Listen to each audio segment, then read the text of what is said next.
Are you looking for a way to get in shape but you've only got minutes a day to spare?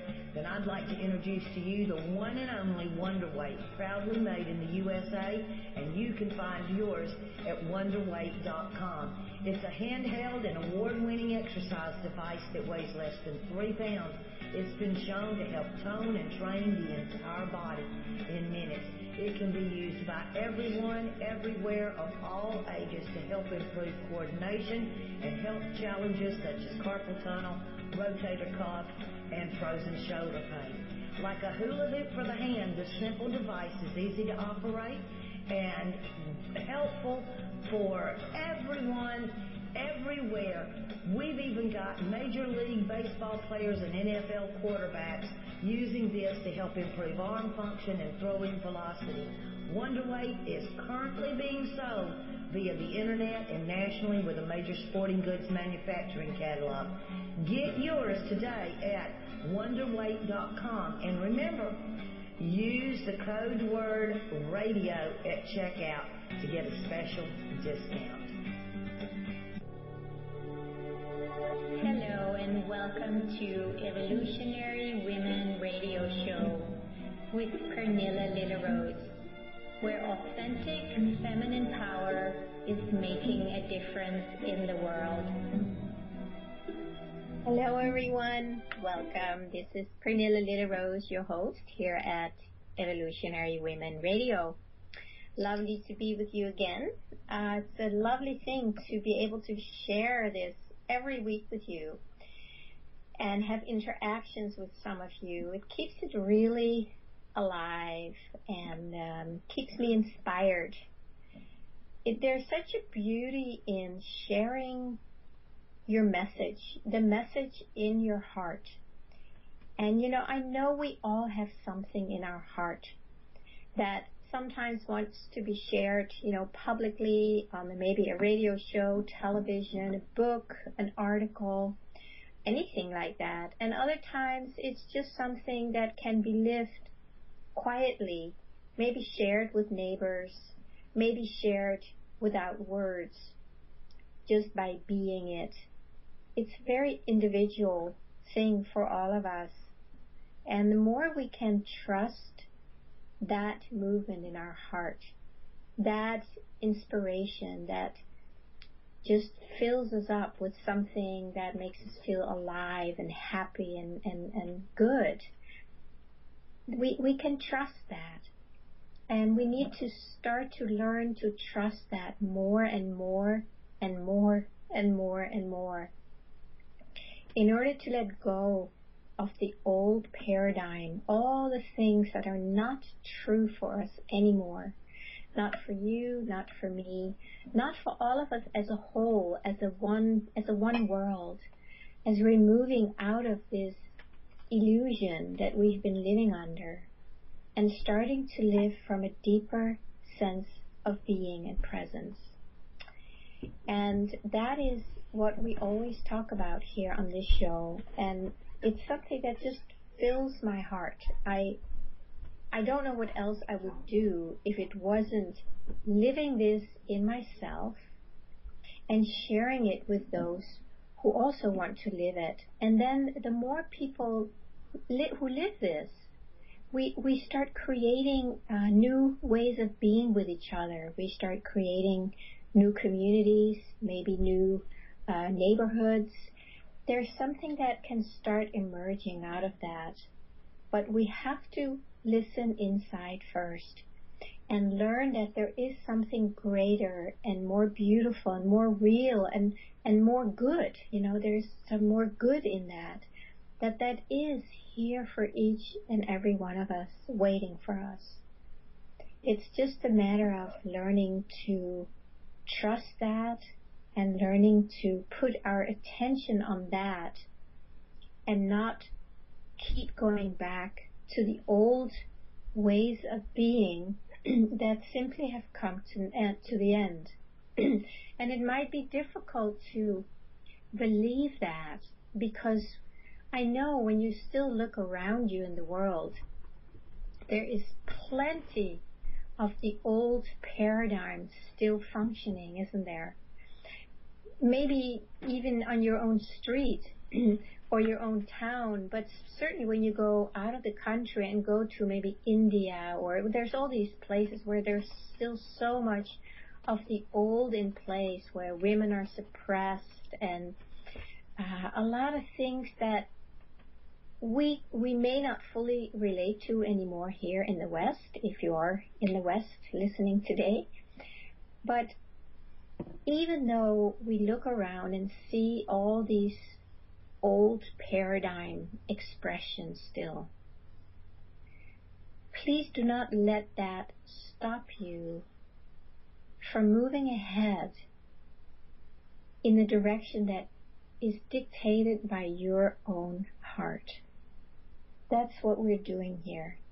We're getting in touch with it. We're learning how to trust it, how to listen to it, how to understand what it means. We're learning to connect with other people from that place. We don't really have a choice. If you have been touched by this deeper sense of being, this deeper vision in your heart, it's kind of over. And that's a good thing. But it's not always easy, because we do feel alone many times with this new inspiration, this new vision, this new love, this new joy that feels so real and so simple in a way. It's like, wow, why don't we just live like this? And then when we go out in the world and live it, then we still might get disappointed, because we run up against walls, we run into a wall, we run into people who say, oh, come on, that's pie in the sky, you can't believe that, can you? And then it's very easy to back off and go back to the old ways. You might have noticed that. And I think it's also a process where we move forward, and then we run into people who, may think we're crazy or don't support us or undermine us. And then there's this doubt that can come up where we go, oh, well, maybe I'm just making this up, maybe it's not real, maybe it's just silly of me to believe that. Then we get all these beliefs. And what can happen then is that we let go of this new inspiration and go back to the old. And I want to always encourage all of us, that includes me for sure, to keep moving in the direction that is guided by my heart, that is guided by your heart. If we can find the inspiration and the support to help each other keep moving, then we can create a new world. But if we don't have the support from each other, it's just more difficult. That's basically the bottom line. It's still possible, but it's harder. It's just easier and more fun when you have support around you by people who have similar vision, similar openness and inspiration and outlook on life, goal in life, vision for what's possible. When we hang out together with people like that, like ourselves, the energy that is generated inside of us that wants to create something in the world is being fueled, and it gets bigger, and it's going to be easier to create it. So I always want to encourage all of us to find people in your area, your neighborhood, your town, maybe an online group. Maybe there is not somebody right around you, or at least that you know of, but there are many online groups that are supporting each other in these things. And it could be a conference call that somebody's offering. It could be one of those summits that are being offered where a lot of speakers come in and talk about maybe a similar subject, but in their own experience. And all that is to help us stay inspired and stay connected to the vision in our heart. And we do need each other. Boy, have I said that many times over the many months or however long I've been talking about this, how important it is that we don't think we have to do it on our own. It's simply old paradigm, and it is not true anymore. If you are moved to connect with me today, you can always go to awakenedradio.net/live chat room, and you can just announce yourself and say hello. And if you have a question or a comment, feel free to write it there. And you can also call in. I know sometimes I don't see it right away, and that is because something happens on my computer where it goes to another screen, and then I don't see that. So I do apologize sometimes if I'm a little slow in getting that. But keep trying. If you have a question or something you want to share, please call in at 334-649-7204. And I would love to hear from you, and I would love to support you. This is what I love to do. This is simply what I'm here for. Sometimes I try to get away from that, and maybe I should do something else. But it always comes back to this what I'm doing here, that I'm talking about. And the process of sharing it, the process of living it in myself, is just an ongoing deepening into my own beingness. And I don't really know if there's anything more important than learning to live from our own presence, from our own beingness. I usually put a title on the radio show. Sometimes I get something the night before or the morning of, because it's something that's, that I'm being busy with in my being. So something that feels alive in me.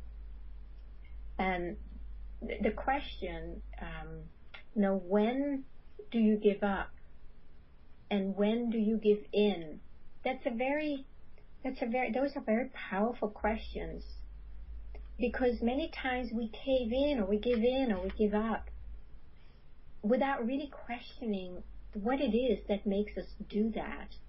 And I think it's worthwhile looking at that, because when you have something that's very alive and powerful inside of you that wants to, it could be you want to create something in the world.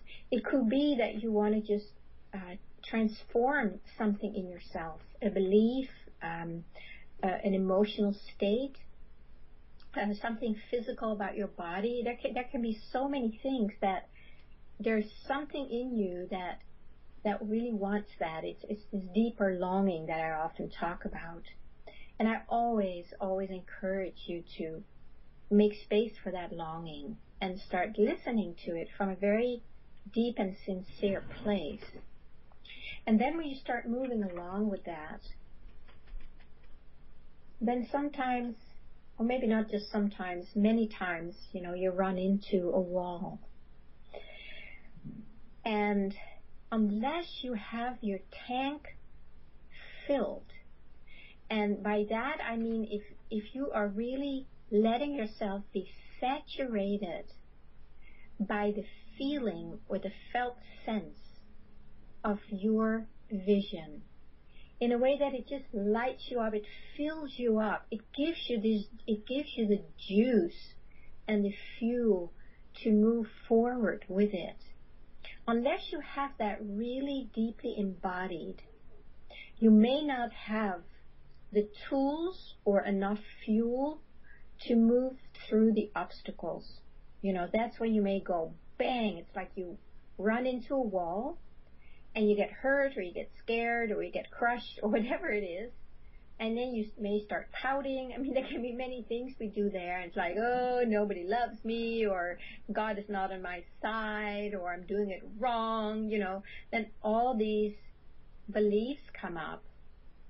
And if we have not learned how to deal with these beliefs, and if we have not been able to see through them yet, that's really all they are, that there are beliefs, that a belief is an assumption of something.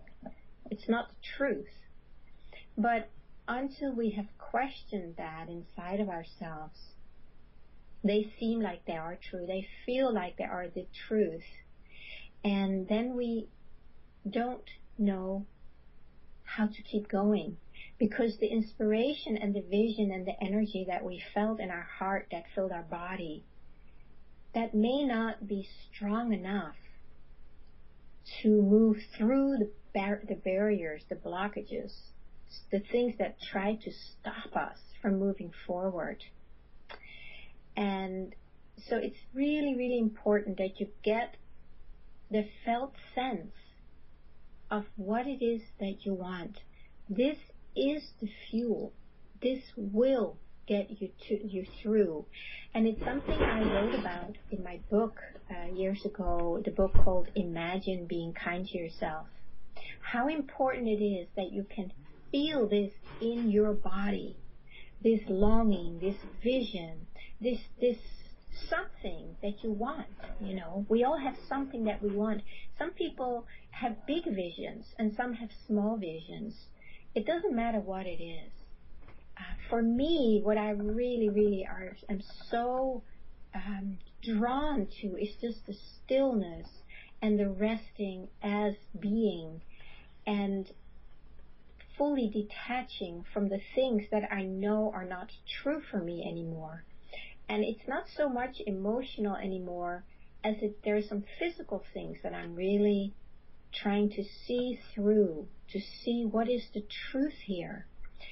And it takes everything. I see that every time when I set my mind to something, when I really want to break through something, it takes everything in me, and I need to spend a lot of hours every day to really strengthen this resolve that I have, to not go back to the old, or to not believe, a feeling, a belief anymore, or not to believe a physical ailment or something, to simply stop feeding that. And it takes everything. But there's something really cool about it, because when you feel that resolve in your body, it doesn't feel like, oh my God, this is going to be so much work. That's what it feels like when you are not feeling it in your body.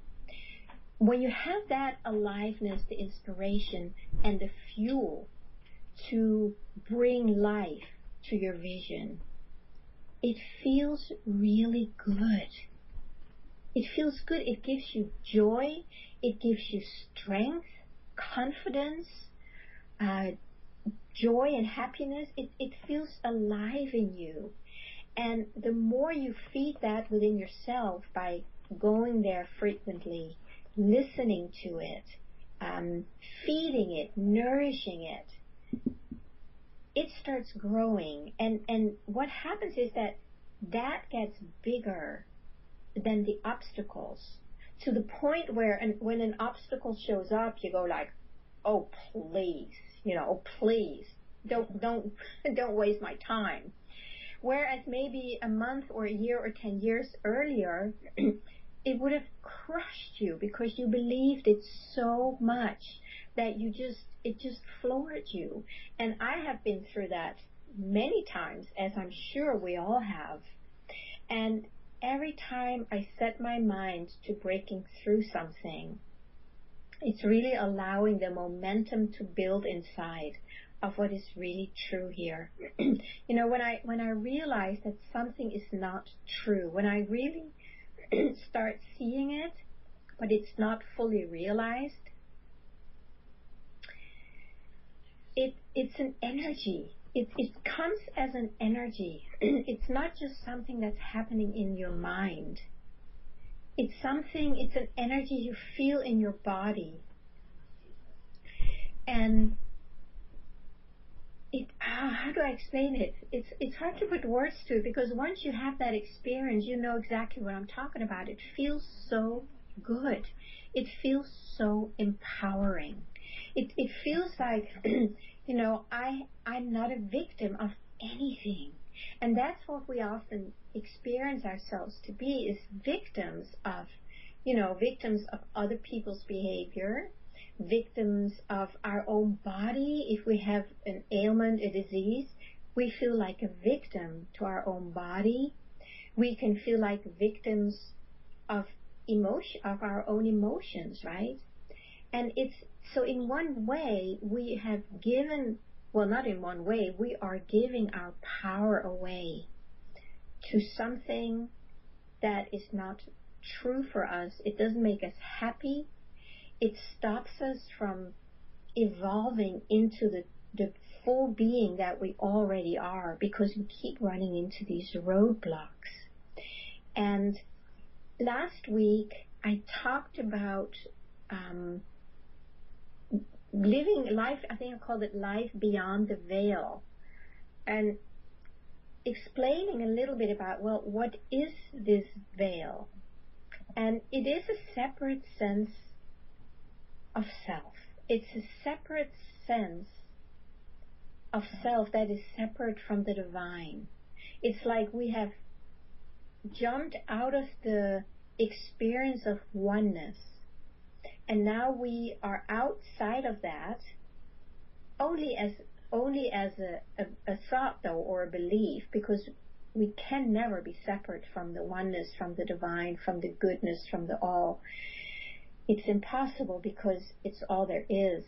But we can project a belief out that we buy into.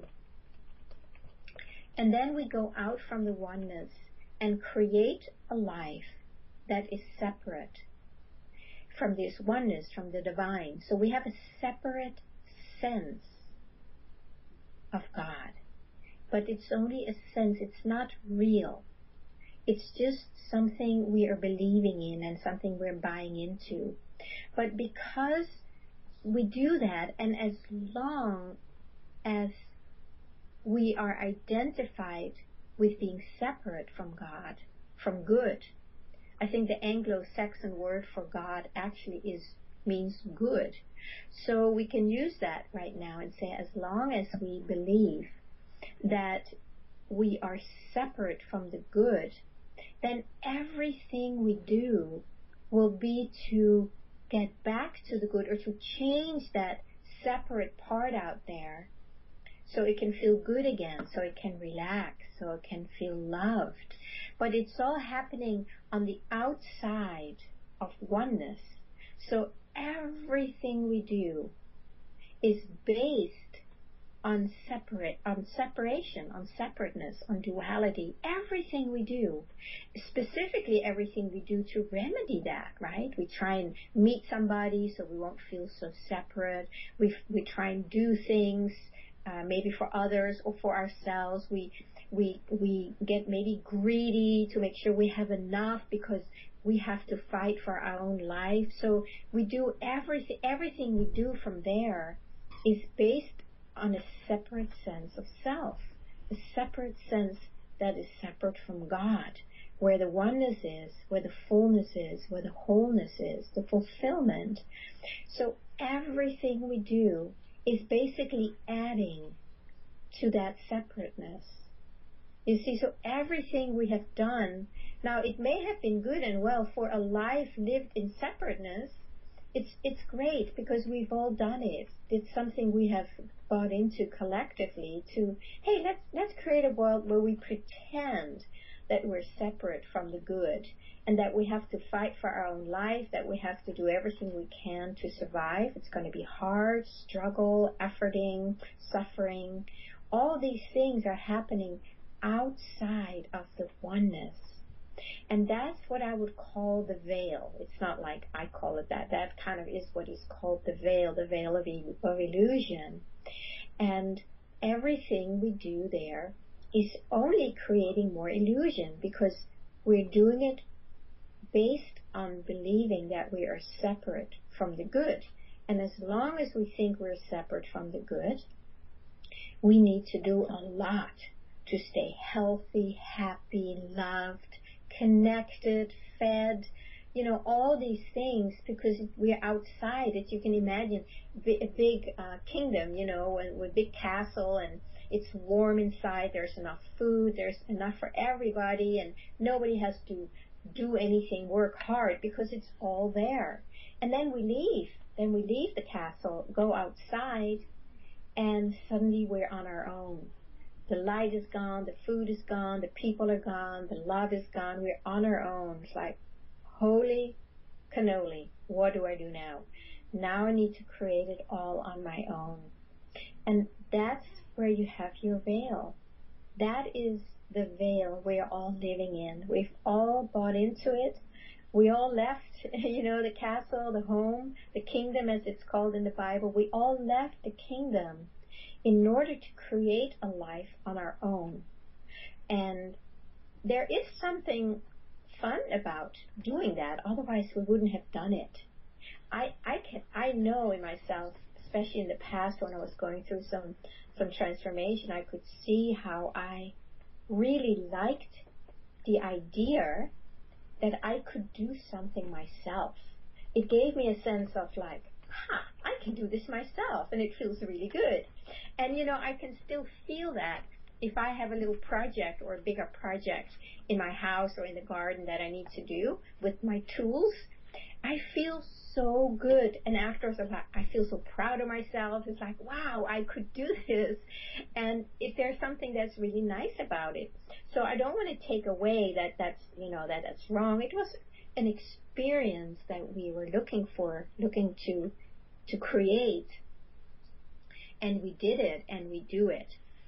The only quote-unquote problem is that we have now become so identified with the veil, with this separate sense of self that was separate from God. Now we are so identified with it that we don't really know how to come back and just fully rest back in the kingdom, in the castle.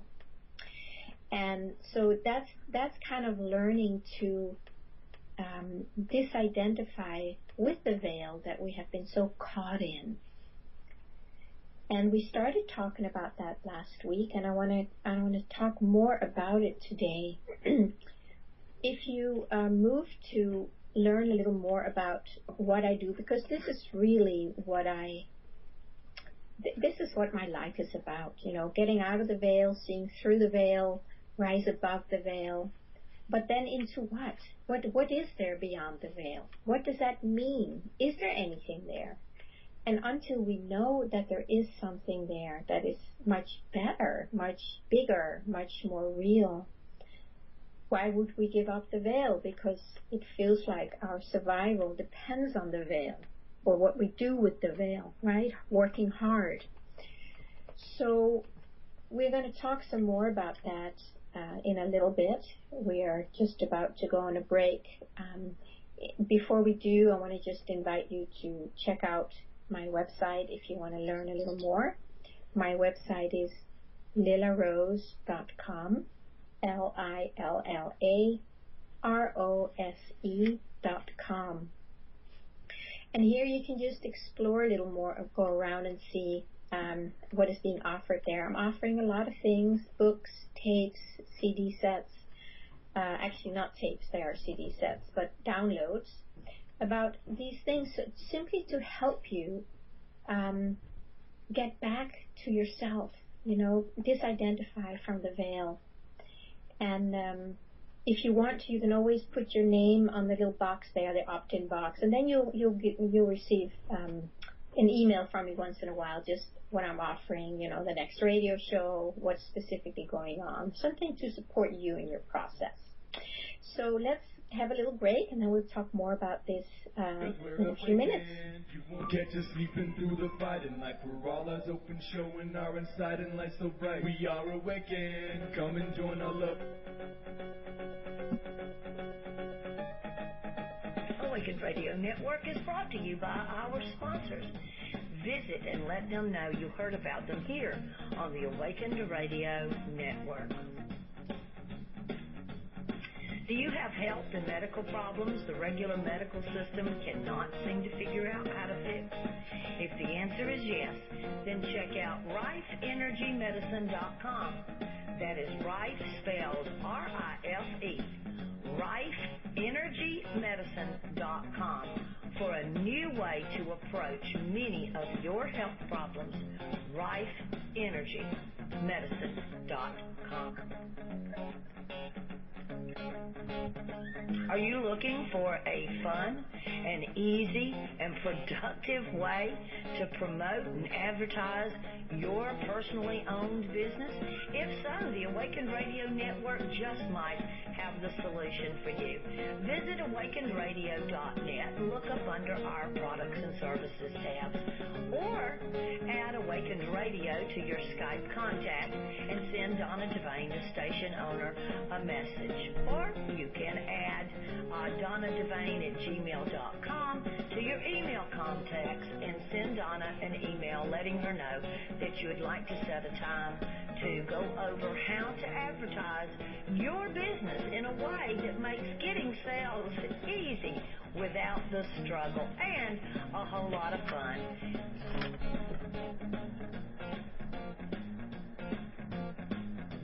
Do you have a message?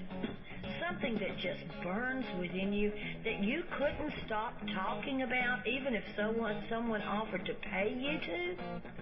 Well, you just might be the type of host that we're looking for here on the Awakened Radio Network. Add Awakened Radio to your Skype contacts or send Donna Devane, the station owner, a message, DonnaDevane@gmail.com. And let's set up a time to talk and see if you and Awakened Radio Network are on the same consciousness wavelength. We might can work together and provide a win-win where your message goes out on our airwaves, reaching our global listeners, bringing fun, self-growth, and a whole lot of excitement to both your life and the Awakened Radio family. Hello and welcome to Evolutionary Women Radio Show with Pernilla Lillerose, where authentic feminine power is making a difference in the world. Welcome back from the break, my friends. This is Pernilla Lillerose, your host, and this is Evolutionary Women Radio. Let's talk some more about this veil, and like I kind of wanted to call it, when do you give up? When do you give in? Start really getting curious about what it is you say yes to when you really want to say no. That's a very simple way to start out. For me, when I learned about this whole idea that I could actually say no to what I didn't want, as years ago, it was in the Hakomi training or the Hakomi work that I did, which is what I offer now. It's a body-centered therapy or a body-centered way of working to help you get into your body and start listening and start trusting what your body is trying to communicate. When I started realizing that it was okay to say no when something wasn't right for me, it kind of blew my mind first. And another time I realized that it was okay to wish myself well. That was another one of those totally consciousness-changing life events, because I had been living in the veil that basically said, not using really words, but it's an energy. You can feel there's an energy, right? Like, no, you have to put up with this. Or you should. You may be one of those who's lived under the should regime, which we all have. And I actually taught a class that is also available on my website. I used to call it the 40-day should-free mind cleanse, because we are all cluttered with shoulds. And all it does is keep us out of our truth and out of our heart. But I changed the title, so now I think it's called something like Learning to Trust Yourself Without a Doubt or something. Or Living by Your Own Rules of, I can't remember. It's something really learning to trust yourself. I probably should know what the names are of my programs. But nevertheless, it's something about learning to see that everything, all that limitation and undermining and criticism and basically unkindness and nastiness that the mind is telling us that we have to do or be or not do or not be. It's not true. It's part of what I again would call the veil. It is that separate sense of self. It's like the feeling that you are separate. And in that, it's so difficult to do things when you are cut off from your creator, from spirit, when you are cut off from the people who can help you. If you go into that part of the veil where you believe that you have to do it all on your own, that in itself, you already create so much stress in yourself that because of that stress, that tension, you close off. You're tight, you're tense, you're stressed. And in that state, you cut yourself off from divine inspiration and divine wisdom, which is your own inspiration and your own wisdom, when you allow it to flow in and as through you. So it's learning to go back there and to this inspiration and not keep falling into the veil that is so limited, that cuts you off from the life flow that will make you happy and fulfilled. But for some reason, we keep going into this veil, and we're listening to it, we're believing it, and we're taking marching orders from these limited, contracted, unkind suggestions. That's another way we can describe the veil. It's just a bunch of suggestions. A suggestion is not the truth, right? If I suggest something to you, that does not mean that you have to agree or obey.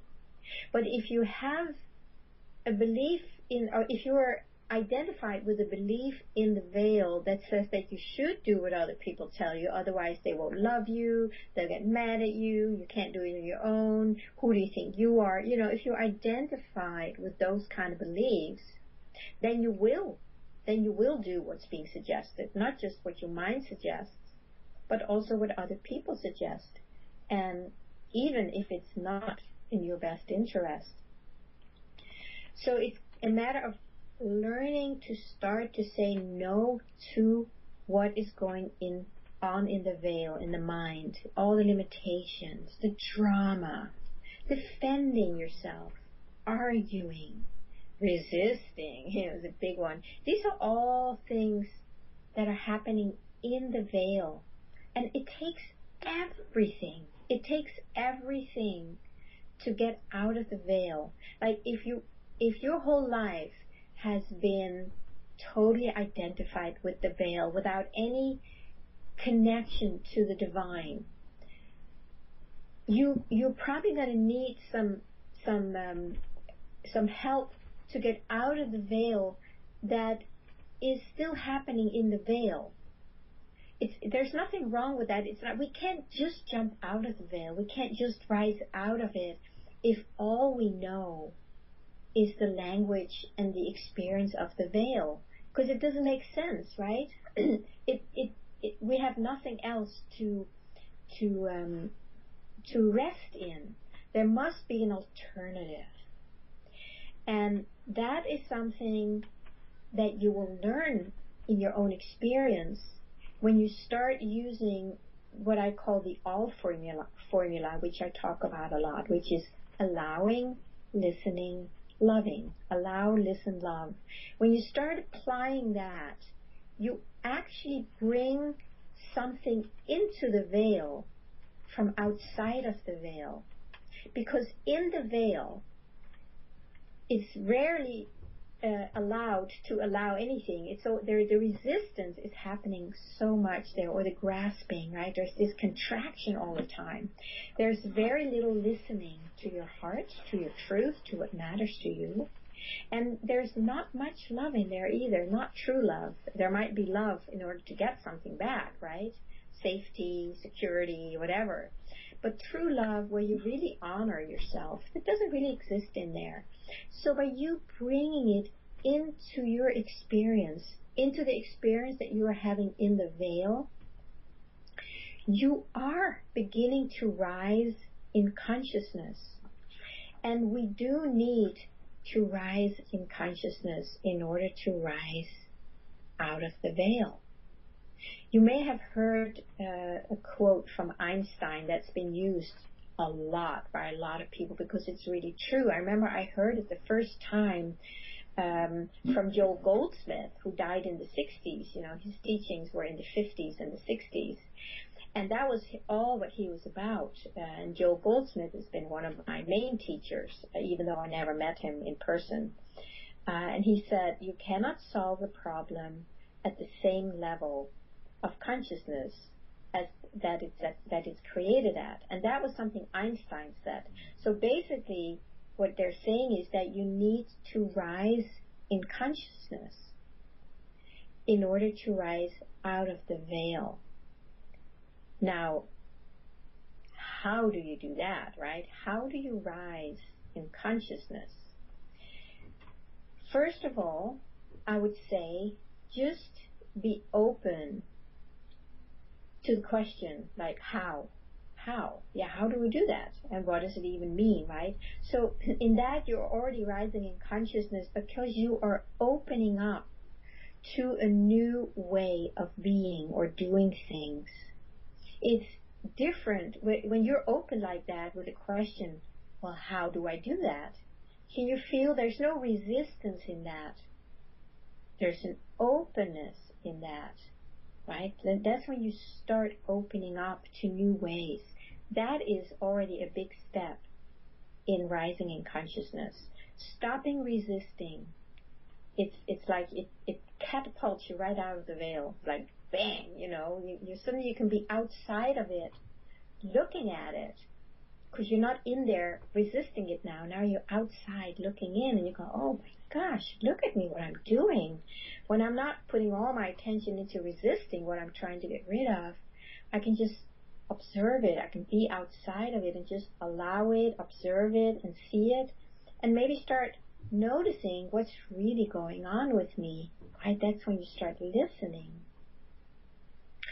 And then when you're outside the veil looking in, you can start noticing, like, well, what part of the veil seems so real that I don't know what else to do but resist it or try and change it or fix it. That's when you get outside. That's why the whole idea of allowing is huge. And when you really, really get that, you'll feel so liberated because all your energy is being freed up from resisting, and it gives you the space to notice what is going on when you're not lost in resistance. So when we rise in consciousness and are open, it's kind of like we rise in, you might say you rise in expectations. You rise in what you will expect, what you can expect. Because when we live in the veil, our expectations are not very high. They're pretty limited and contracted and not very fulfilling. In the veil, we're always expecting that it's going to go exactly the way that it did before. Well, this happened to me last time, so I am not blah, blah, blah, right? When I'm in a relationship and I open up and get vulnerable, I get clobbered. Bang, so I'm not going to do that again. So we are expecting that the same is going to happen.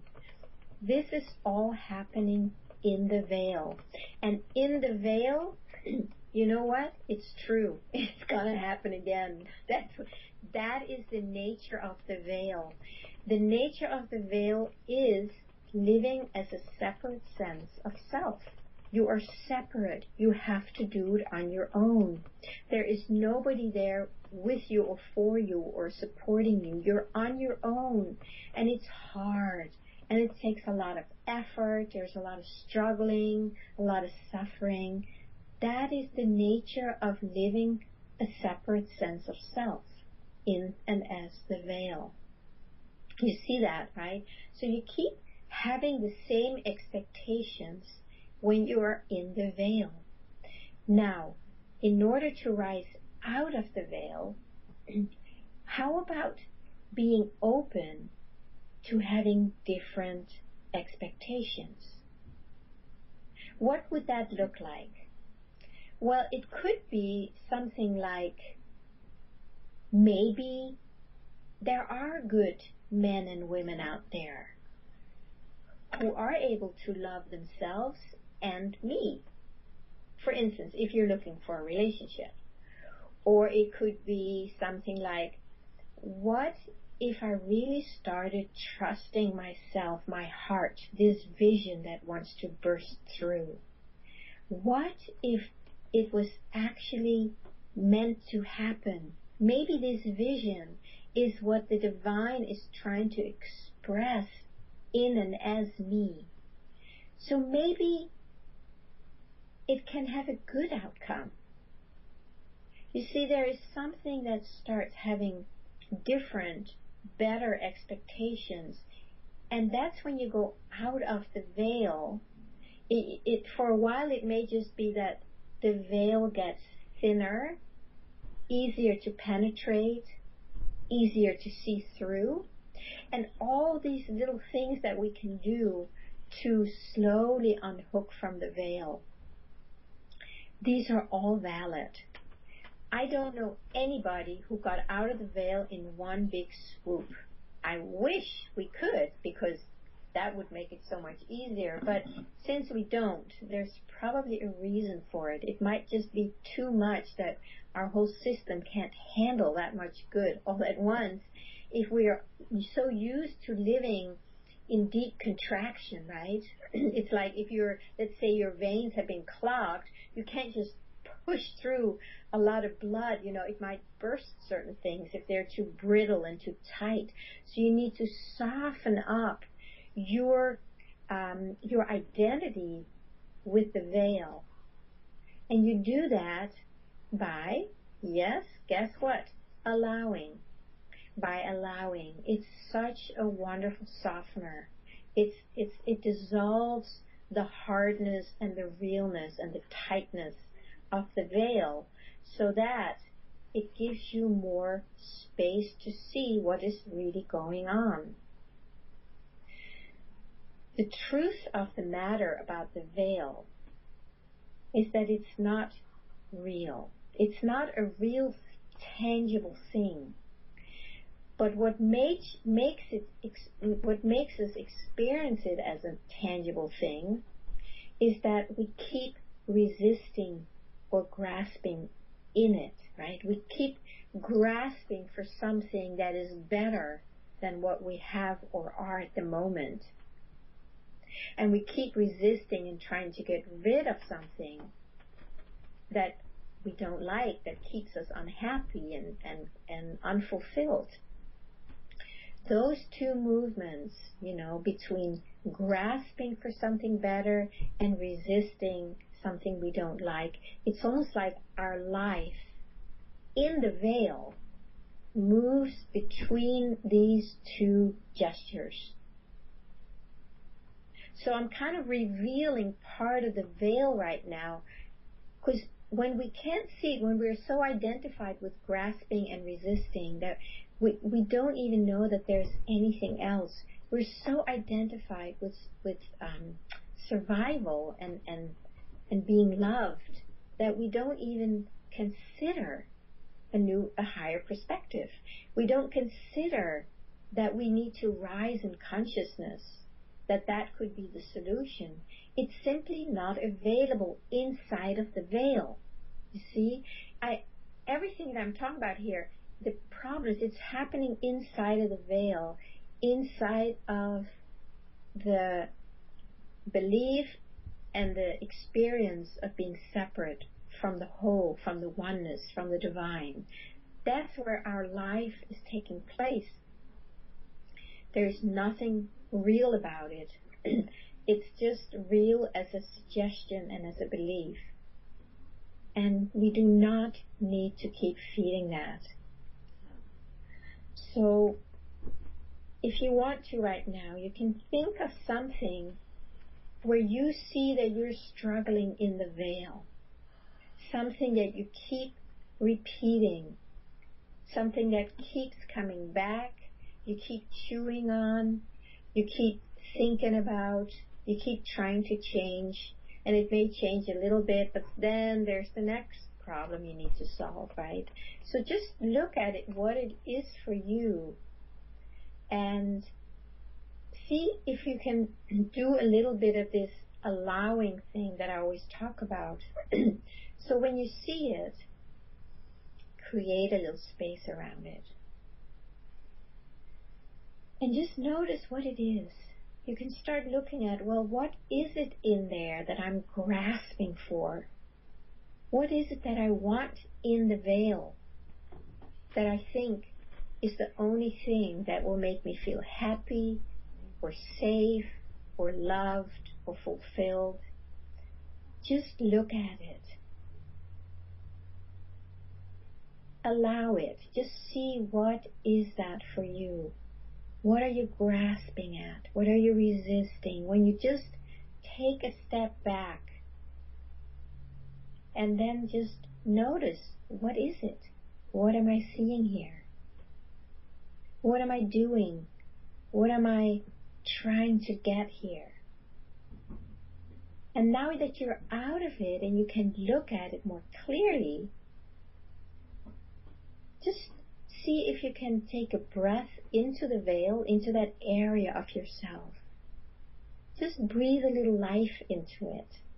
Breathe a little air from outside of the veil into it, right? You see, you expand more here.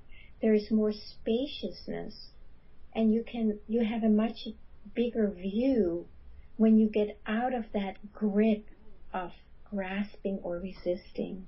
It gives you an energy to let go, and when you let go, you're kind of like, almost like a helium balloon that kind of starts rising out. You start lifting out of this heaviness, and then when you get a little outside of it, there's a little gap that's created. Now you can see, oh, what is this? What am I doing?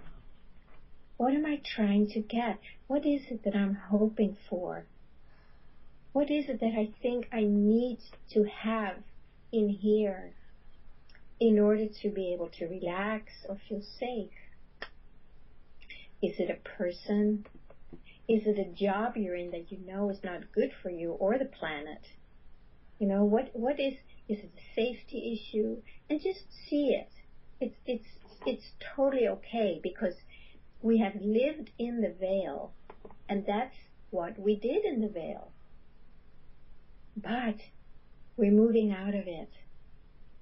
And these simple steps that I'm sharing with you here, allowing, listening, and loving, that will help you let go of the grip.